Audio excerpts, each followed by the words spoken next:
انسان کی زندگی میں بعض ایسے مقامات آ جاتے ہیں جہاں پر تکلیف حد سے بڑھ جاتی ہے، اور انسان انتہائی غم اور رنج کی اس سٹیج پہ چلا جاتا ہے جہاں پر انسان کہتا ہے بس اس سے آگے تکلیف میں نہیں برداشت کر سکتا، اس سے آگے بس اللہ اب جان نکالے، حد ہو جاتی ہے تکلیف کی، کرب کی۔ اللہ تعالیٰ ہر ایک مسلمان کو محفوظ رکھے،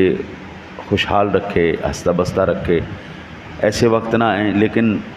قربان جائیں حضور سرور دو عالم صلی اللہ علیہ وسلم کی ذات گرامی پر کیسے کیسے زندگی کے اندر تکلیف اور کرب کے وقت آپ نے دیکھے۔ ابن عباس کہتے ہیں کہ جب حضور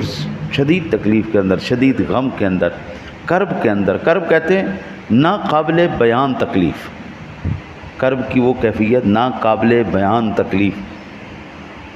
اس کیفیت میں جب حضور تشریف لاتے تو آپ یہ دعا فرماتے۔ یہ دعا جو میں نے آپ کے سامنے عرض کی